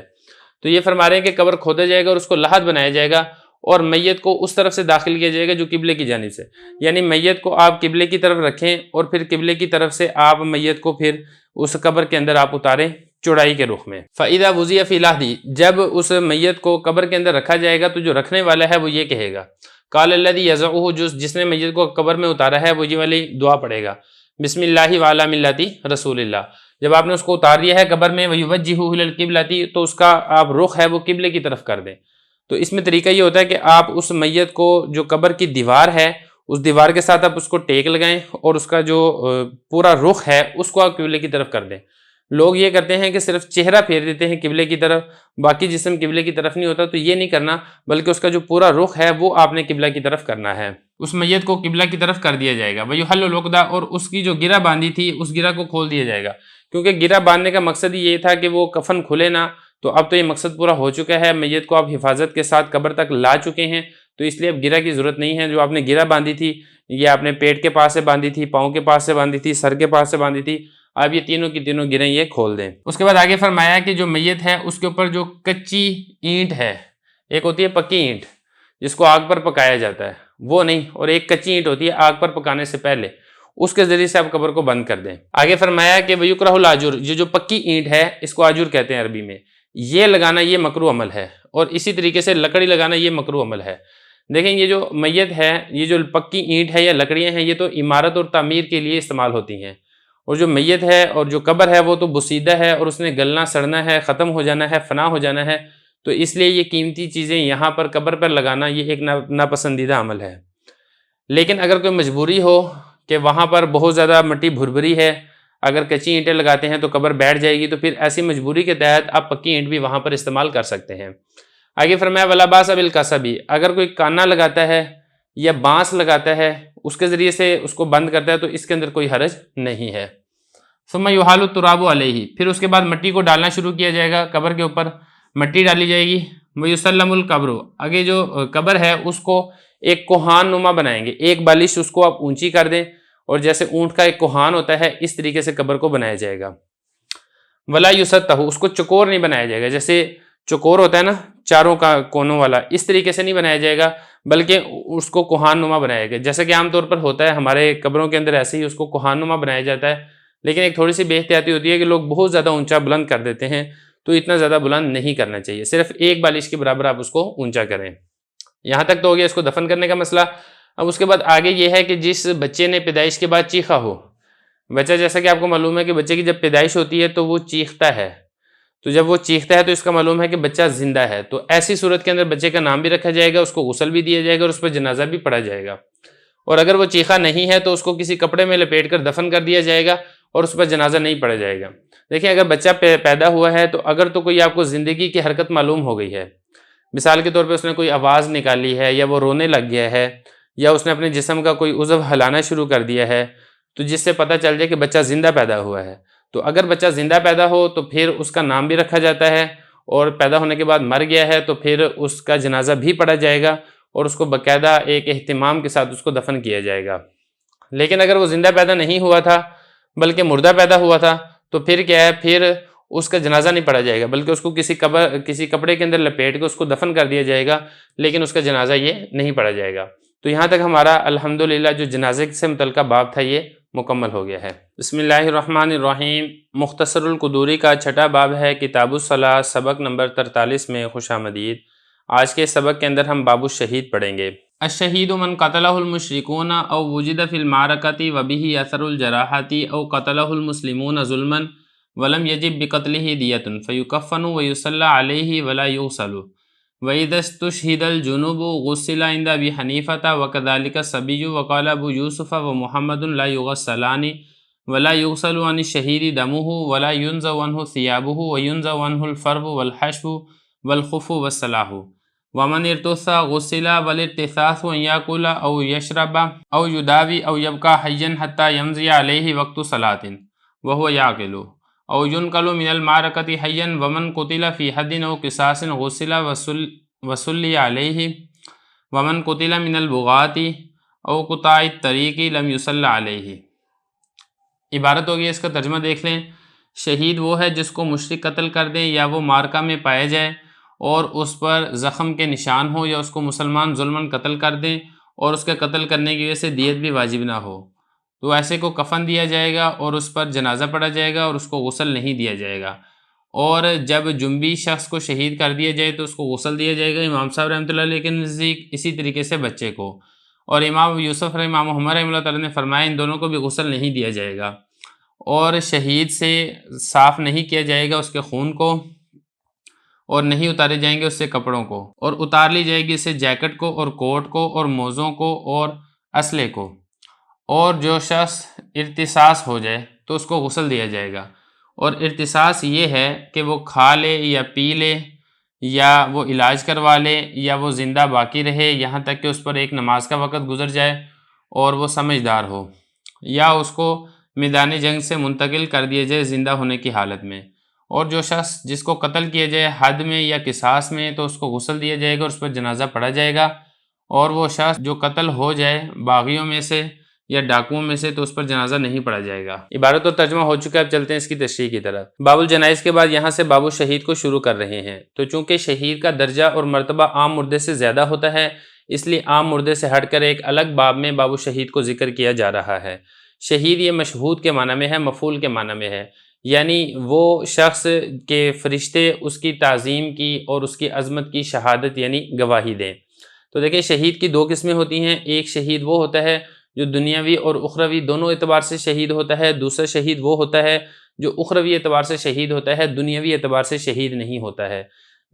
دنیاوی اور اخروی دونوں اعتبار سے شہید ہو، اس کا مطلب یہ ہے کہ آخرت میں تو وہ شہید ہے ہی، دنیا کے اندر بھی اس پر شہید والے احکامات جاری کیے جائیں گے، اور جو شہید صرف اخروی ہے اس کا مطلب یہ ہے کہ جو صرف آخرت کے اعتبار سے شہید ہے لیکن دنیا کے اعتبار سے اس پر شہید کے احکامات جاری نہیں کیے جائیں گے۔ اب وہ شہید کہتے کس کو ہیں، اس کی تعریف کیا ہے وہ آگے خود یہاں پر کتاب میں ذکر کی جا رہی ہے۔ فرما رہے ہیں کہ شہید جس کو قتل کیا، یہاں سے شہید سے مراد کیا ہے، دنیاوی اور اخروی دونوں اعتبار سے جو شہید ہو، یعنی جس کے اوپر دنیا کے اندر بھی آپ نے شہید کے احکامات جاری کرنے۔ یہ وہ شخص ہے جس کو مشرک قتل کر دیں یا پھر وہ مارکا یعنی میدان جنگ کے اندر پایا جائے، مردہ پایا گیا ہے اور اس کے اوپر زخموں کے نشان بھی ہیں، تو پتہ چلا کہ میدان جنگ کے اندر یہ شہید ہوا ہے۔ یا پھر یہ کہ مسلمان اس کو ظلماً قتل کر دیں اور اس کے قتل کرنے کی وجہ سے دیت واجب نہ ہو۔ مثال کے طور پہ کوئی شخص ہے وہ جنگل کے اندر مردہ ملا ہے اور پتہ نہیں ہے کہ اس کو کس نے قتل کیا ہے، اور وہ علاقہ مسلمانوں کا ہے، تو پتہ چلا مسلمانوں نے ہی قتل کیا ہے لیکن ان کے قاتل معلوم نہیں ہے، جس کی وجہ سے اس کے اوپر دیت بھی واجب نہیں ہوگی۔ تو ایسا جو شخص ہے یہ دنیاوی اور اخروی دونوں اعتبار سے شہید ہے اور اس کے اوپر احکامات جاری ہوں گے۔ وہ حکم کیا ہے وہ آگے بتا رہے ہیں۔ فیکفن، اس کو کفن بھی دیا جائے گا، ویصلی علیہ، اور اس کے اوپر جنازہ بھی پڑھا جائے گا، ولا یغسل، لیکن اس کو غسل نہیں دیا جائے گا۔ یہ شہید کا دنیاوی اور اخروی یہ اس کا حکم ہے، یعنی آپ نے کفن بھی دینا ہے، آپ نے جنازہ بھی پڑھنا ہے اور آپ نے اس کو غسل نہیں دینا۔ یہ صرف حنفیہ کے نزدیک ہے، ائمہ ثلاثہ کہتے ہیں کہ اس کو جنازہ بھی نہیں پڑھا جائے گا، جس طریقے سے اس کو غسل نہیں دیا جائے گا۔ اگلا مسئلہ، وہ شخص جس کو شہید کر دیا جائے اس حال میں کہ وہ جنبی ہو، اس کو احتلام ہو چکا تھا یا اس نے اپنی بیوی سے ہم بستری کی تھی اور ابھی غسل نہیں کیا تھا کہ وہ جنگ کے اندر اس کو جانا پڑ گیا اور وہاں پر یہ شہید ہو گیا، تو ایسے شخص کو امام صاحب رحمۃ اللہ علیہ فرماتے ہیں کہ غسل بھی دیا جائے گا۔ فرمایا کہ وہ شخص جس کو شہید کر دیا جائے جنبی ہونے کی حالت میں اس کو غسل دیا جائے گا امام صاحب رحمۃ اللہ علیہ کے نزدیک۔ اور اسی طریقے سے اگر کوئی بچہ ہو یعنی نابالغ ہو، وہ اگر شہید کر دیا جائے تو اس کو بھی غسل دیا جائے گا، لیکن صاحبین فرماتے ہیں کہ ان دونوں قسموں کو بھی غسل نہیں دیا جائے گا، یعنی جنبی اگر شہید ہو جائے یا اسی طریقے سے نابالغ بچہ اس کو شہید کر دیا جائے تو ان دونوں کو بھی غسل نہیں دیا جائے گا۔ اگلا مسئلہ کہ جو شہید ہے اس سے اس کا خون یہ نہیں صاف کیا جائے گا۔ شہید کو جب آپ نے کفن دینا ہے تو جو اس کا خون ہے وہ آپ نے صاف نہیں کرنا، لیکن خون کے علاوہ اگر کوئی نجاست لگی ہے، کوئی غلاظت لگی ہے تو اس کو صاف کر دینا ہے۔ حدیث مبارک کے اندر آتا ہے کہ یہ جو خون ہے یہ کل قیامت کے دن انتہائی خوشبودار اس میں سے خوشبو پھوٹ رہی ہوگی۔ وَلَا يُنزَعُ عَنْهُ ثِيَابُهُ، اور اس سے کپڑے بھی نہیں اتارے جائیں گے۔ جو اس نے شلوار قمیض پہنی ہے یا ٹروزر شرٹ پہنی ہے تو وہ کپڑے بھی اس سے نہیں اتارے جائیں گے، لیکن اسے فرو اور حشو یہ اتار لیا جائے گا۔ فرو کہتے ہیں کہ وہ جیکٹ وغیرہ جو جانور کی کھال سے بنتی ہے، اس کو پوستین کہتے ہیں، جانور کی کھال سے بنتی ہے۔ اور اسی طریقے سے جو حشو ہے یہ کوٹ ہوتا ہے جس کے اندر روئی بھری ہوئی ہوتی ہے۔ یا اسی طریقے سے اگر اس نے موزے پہنے تو موزے اتار لیے جائیں گے، یا اسلحہ اس نے باندھا ہوا تھا تو اسلحہ بھی اتار لیا جائے گا۔ تو یہ زائد کپڑے جو ہیں اس کو اتار لیا جائے گا، لیکن جو اس کے اپنے اصل کپڑے ہیں، شلوار قمیض ہے یا اسی طریقے سے اس نے ٹروزر شرٹ پہنا ہوا ہے تو یہ نہیں اتارا جائے گا۔ وَمَنْ ارْتُصَّ، اور جو شخص پرانا ہو جائے، بوسیدہ ہو جائے تو اس کو غسل دیا جائے گا۔ بوسیدہ ہونے سے کیا مراد ہے وہ آگے حضرت خود ہی بتا رہے ہیں، کہہ رہے ہیں ارتصاص سے مطلب یہ ہے کہ وہ کھا لے یا وہ پی لے یا وہ علاج کروا لے یا وہ اتنے ہی عرصہ زندہ رہے کہ اس کے اوپر ایک نماز کا وقت گزر جائے اور اس حال میں کہ وہ اپنے ہوش و حواس میں ہو، یا اس کو میدان جنگ سے زندہ منتقل کر دیا جائے، لوگ واپس لے آئیں اس کو، تو ایسا جو شخص ہے یہ مرتد ہو گیا ہے۔ مرتد نہیں، مرتد، اس کا مطلب یہ کہ یہ پرانا ہو چکا ہے۔ تو اگر یہ پرانا ہو جائے تو پھر اس صورت کے اندر جو دنیا کے اعتبار سے ہے اس کے اوپر شہید کے احکامات جاری نہیں کیے جائیں گے، لیکن اخروی اعتبار سے یہ بھی شہید ہے اور کل قیامت کے دن یہ اللہ تعالیٰ کے ہاں شہید ہونے کی حالت میں ہی ملے گا۔ اور وہ شخص جس کو حد کی وجہ سے قتل کر دیا جائے، مثال کے طور پہ اس نے زنا کر لیا تھا، حد زنا جاری کی جس کی وجہ سے اس کو قتل کر دیا گیا، یا اسی طریقے سے اس کو قصاصاً قتل کر دیا گیا، اس نے کسی کو ناحق قتل کیا تھا تو جواباً اس کو قتل کر دیا گیا، تو ایسا شخص شہید نہیں ہے، لہذا اس کے اوپر شہید والے احکامات بھی جاری نہیں ہوں گے، لہذا اس شخص کو غسل بھی دیا جائے گا اور اس پر جنازہ بھی پڑھا جائے گا۔ اور جو شخص قتل ہو جائے باغیوں میں سے یا پھر قطاع طریق ڈاکوؤں میں سے تو اس پر جنازہ نہیں پڑھا جائے گا۔ باغی تھے جنہوں نے دارالاسلام پر حملہ کر دیا، یا ڈاکو تھے جو ڈکیتی ڈال رہے تھے، تو ڈاکو ڈکیتی کے دوران اگر مارا جائے، قتل ہو جائے، یا باغی تھے وہ حملے کے دوران مارے جائیں، تو ان باغیوں میں سے یا ڈاکوؤں میں سے اگر یہ مسلمان ہوں گے بھی تو تب بھی ان کے اوپر جنازہ نہیں پڑھا جائے گا۔ یہ اس وجہ سے کہ انہوں نے ایک بہت بڑا جرم کیا ہے تو ان کو سزا کے طور پر ان سے جنازہ اس وقت نہیں پڑھا جائے گا۔ لیکن یہاں پر بھی وہی مسئلہ ہے کہ اگر یہ اس وقت انتقال نہیں کرتے ہیں، کچھ عرصہ زندہ رہتے ہیں، ان کو ہسپتال لے جایا جاتا ہے، تو پھر اگر یہ انتقال کرتے ہیں تو پھر اس صورت میں ان کے اوپر بھی جنازہ پڑھا جائے گا۔ بسم اللہ الرحمن الرحیم۔ مختصر القدوری کا چھٹا باب ہے، کتاب الصلاۃ، سبق نمبر 44 میں خوش آمدید۔ آج کے سبق کے اندر ہم کعبہ میں نماز پڑھنے کے متعلق پڑھیں گے اور یہ والا باب اس پورے چیپٹر کا آخری سبق ہے۔ الصلاۃ فی الکعبۃ جائزۃ فرضھا ونفلھا فإن صلی الامام بجماعۃ فجعل بعضهم ظہرہ الی ظہر الامام جاز ومن جعل منهم وجہہ الی وجہ الامام جاز ویکرہ ومن جعل منهم ظہرہ الی وجہ الامام لم تجز صلاته واذا صلی الامام فی المسجد الحرام تحلق الناس حول الکعبۃ وصلوا بصلاۃ الامام فمن كان منهم اقرب الى الكعبۃ من الامام جاز صلاته اذا لم يكن في جانب الامام ومن صلی علی ظہر الکعبۃ جاز صلاته۔ ترجمہ دیکھ لیں، کعبہ میں نماز پڑھنا جائز ہے، فرض نماز بھی اور نفل نماز بھی، اور اگر امام نے نماز پڑھائی جماعت کے ساتھ اور کر لیا بعض لوگوں نے اپنی پیٹھ کو امام کی پیٹھ کی جانب تو جائز ہے، اور اگر کر لیا ان میں سے بعض نے اپنے چہرے کو امام کے چہرے کی جانب تو جائز ہے اور مکروہ ہے، اور جس شخص نے کر لیا اپنی پیٹھ کو امام کے چہرے کی جانب تو اس کی نماز جائز نہیں ہے۔ اور جب امام جماعت سے نماز پڑھائے گا مسجد حرام میں تو لوگ حلقہ بنا لیں گے کعبہ کے گرد، اور نماز پڑھیں گے امام کی نماز کے ساتھ، تو جو شخص زیادہ قریب ہو امام کی بنسبت کعبہ کے تو جائز ہے اس کی نماز، شرط یہ کہ وہ امام کی جانب نہ ہو، اور جس شخص نے نماز پڑھی کعبہ کی چھت پر تو اس کی نماز جائز ہے۔ عبارت اور ترجمہ ہو چکا ہے، اب چلتے ہیں اس کی تشریح کی طرف۔ تو دیکھیں یہ کتاب الصلاۃ کا جو آخری باب ہے وہ کعبہ کے اندر نماز پڑھنے کے متعلقہ ہے، کعبہ جو کہ پورے مسلمانوں کا قبلہ ہے جس کی طرف رخ کر کے نماز پڑھی جاتی ہے۔ تو یہ ایک چوکور نما عمارت ہے، اس کے اندر آیا نماز آپ پڑھ سکتے ہیں یا نہیں پڑھ سکتے؟ تو پہلا مسئلہ حضرت نے یہ بیان فرمایا کہ کعبہ کے اندر نماز پڑھنا جائز ہے، فرض نماز پڑھیں وہ بھی جائز ہے، نفل نماز پڑھیں وہ بھی جائز ہے۔ اگلا مسئلہ، امام نے کعبہ کے اندر نماز پڑھائی ہے، اب جو کعبہ ہے وہ چاروں طرف وہ کعبہ ہی ہے، آپ اس میں کسی طرف بھی رخ کر کے نماز پڑھیں آپ کی نماز اس میں درست ہے، لیکن آیا اس میں مسئلہ یہ ہے کہ اگر امام نماز پڑھاتا ہے تو پھر مقتدی وہ کس طرف رخ کریں گے؟ تو دیکھیں 4 ہی صورتیں ہو سکتی ہیں، ان میں سے 3 صورتوں کا حکم ذکر کیا ہے، چوتھی صورت وہ واضح تھی اس لیے حکم ذکر نہیں کیا ہے۔ پہلے جو واضح صورت تھی میں آپ کو وہ بتا دیتا ہوں۔ جیسے ہم عام طور پر نماز پڑھتے ہیں، امام جماعت کرواتا ہے اور مقتدی امام کے پیچھے کھڑے ہوتے ہیں، مقتدی کا رخ امام کی پیٹھ کی جانب ہوتا ہے، اگر ایسے نماز پڑھتے ہیں تو بالکل درست ہے جیسا کہ عام طور پہ نماز پڑھی جاتی ہے۔ اب جو باقی 3 صورتیں اس میں اس کا حکم بتا رہے ہیں۔ نمبر 2، فَإِن صَلَّى الْإِمَامُ، اگر امام نے نماز پڑھائی جماعت کے ساتھ اور بعض لوگوں نے اپنی پیٹھ کو امام کی پیٹھ کی جانب کر لیا تو جائز ہے۔ اگلا مسئلہ، امام نماز پڑھا رہا ہے، جیسے بالفرض میں امام ہوں، میں ادھر نماز پڑھا رہا ہوں، ایک شخص میرے پیچھے کھڑا ہوا ہے اور اس نے دوسری طرف کو رخ کیا ہوا ہے، یعنی اس کی جو کمر ہے وہ میری کمر کی طرف ہے، اگر ایسے اس نے امام کی اقتداء کی ہے تو یہ اقتداء درست ہے اور نماز یہ جائز ہے۔ نمبر 2، کسی شخص نے اگر اپنے چہرے کو امام کے چہرے کی جانب کر لیا تو نماز جائز ہے اور مکروہ ہے۔ اگلا مسئلہ،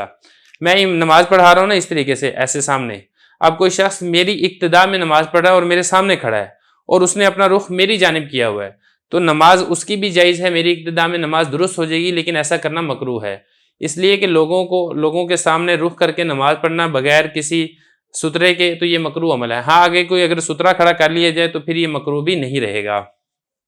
یہ فرمایا اگر کسی نے اپنے چہرے کو امام کے چہرے کی جانب کر لیا تو جائز ہے لیکن مکروہ ہے۔ نمبر 3، اگر کسی شخص نے اپنی پیٹھ کو امام کے چہرے کی جانب کر لیا تو نماز جائز نہیں ہے۔ میں اس طرف رخ کر کے نماز پڑھا رہا ہوں، ایک شخص میرے آگے کھڑا ہے اور اس کا رخ بھی دوسری طرف ہے، یعنی اس کی جو کمر ہے وہ میرے منہ کی طرف ہے، تو ایسے شخص کی نماز نہیں ہوگی۔ وجہ یہ ہے کہ وہ امام سے آگے کھڑا ہے، جب وہ امام سے آگے کھڑا ہے تو امام کی اقتداء نہیں کر رہا ہے، اور اقتداء یہ جماعت سے نماز پڑھنے کے لیے شرط ہے، لہذا ایسے شخص کی نماز نہیں ہوگی۔ یہ فرمایا کہ جس شخص نے اپنی پیٹھ کو امام کے چہرے کی جانب کر لیا تو اس کی نماز جائز نہیں ہے۔ اگلا مسئلہ، امام اگر نماز پڑھائے گا تو لوگ کعبے کے گرد حلقہ بنا لیں گے، جیسا کہ اگر آپ کو جانے کا اتفاق ہوا ہے، اللہ تعالی ہم سب کو لے جائے، وہ اس طریقے سے وہاں پہ صفوں کے نشان بھی کعبے کے گرد بنے ہوتے ہیں، تو لوگ اس طریقے سے صفوں پر کھڑے ہو جائیں گے کعبے کے گرد، اور اس میں اگر کوئی کعبہ کے زیادہ قریب ہے امام کی بنسبت تو تب بھی اس شخص کی نماز امام کی اقتداء کے اندر جائز ہے، لیکن اس میں شرط یہ ہے کہ وہ امام کے قریب نہ ہو۔ مثال کے طور پہ امام کے اپوزٹ ہے، دوسری طرف ہے کعبہ کے، اگر وہ وہاں سے کعبہ کے زیادہ قریب ہے، ادھر سے امام کا اگر فاصلہ ناپا جائے کعبہ سے اور امام کا وہ تھوڑا زیادہ بنتا ہے، اس شخص کا کم بنتا ہے، تو تب بھی اس شخص کی نماز امام کی اقتداء کے اندر درست ہے۔ لیکن اگر امام کی سائڈ پر اگر بندہ کھڑا ہے اور وہ امام کے بجائے کعبہ سے زیادہ قریب ہے تو چونکہ وہ امام سے آگے ہو چکا ہے اس لیے اس کی نماز درست نہیں ہوگی۔ یہ فرمایا کہ جب امام نماز پڑھائے گا مسجد حرام میں تو لوگ حلقہ بنا لیں گے کعبہ کے گرد اور نماز پڑھیں گے امام کی نماز کے ساتھ، تو جو شخص کعبہ کے زیادہ قریب ہو بنسبت امام کے تو بھی اس کی نماز جائز ہے، اذا لم یکن فی جانب الامام، جبکہ وہ شخص امام کی جانب نہ کھڑا ہو۔ اگر وہ امام کی جانب کھڑا ہے اور کعبہ کے زیادہ قریب ہے امام کی بنسبت تو ایسے شخص کی نماز نہیں ہوگی۔ آخری مسئلہ حضرت نے یہ ذکر کیا کہ اگر کوئی شخص کعبہ کی چھت پر نماز پڑھتا ہے تو یہ نماز جائز ہے، لیکن ایسا کرنا درست نہیں ہے، مکروہ عمل ہے، کیونکہ کعبہ کے اوپر چڑھنا یہ کعبہ کی تعظیم کے خلاف ہے اور کعبہ کی تعظیم کا یہ حکم دیا گیا ہے۔ تو یہاں تک ہمارا الحمدللہ کتاب الصلاۃ مکمل ہو چکا ہے، اب اس کے بعد انشاءاللہ کتاب الزکوٰۃ شروع کریں گے۔